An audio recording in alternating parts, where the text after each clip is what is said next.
So with summer starting, it's making me think about a lot of my friends who have kids graduating and moving on to the next chapter of their life. And I was kind of thinking to myself, like, what's the best advice that these kids could get as they're really trying to figure out, the next step in life. And it made me think of a story of a good friend, Shay, that I grew up with. And Shay was one of those guys that was just a phenomenal athlete. Like, essentially, if it had a ball involved in it, he was just flat out better than you. And the other night we were hanging out at my friend Chris's shop, and Chris has one of those like little basketball games in his shop, and Shay was playing on it, and all of us are taking turns. And Shay, of course, whooped all of us on it. His score was like double the next best person.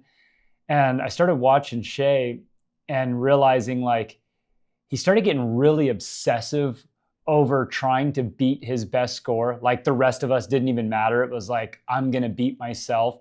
And it got to the point where, like, he's like massaging his shoulders, like, I'm going to beat this. And he started figuring out the technique. And like, it was just like so obsessive and so nuanced. And I started thinking about this idea of natural talent and realizing that it's just kind of a load of shit. Like, sure, there's people that kind of are good at things at first, but like anybody who really excels in it, it's because they just put the work in and they get obsessive over it and they just keep working and working and working at it.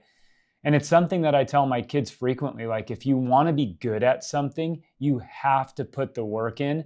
And so when I look at Shay, kind of the light bulb went off. Like, the flat out reason he was better than all of us as kids in a lot of these sports is just because he did it more. And he was a kid who could play a sport for 8 hours and not get sick of it. And so as I'm thinking about this lesson for all these kids graduating, like, whatever you want to do, if you want to be really good at it, you need to get a little obsessive over it and you need to put that work in. And if you do those things, no matter what you want to do in your life, you're going to have success. And that's probably the best advice that I think I could give a young person. And so anyways, I was just thinking about that with summer hitting and thought it'd be fun to share.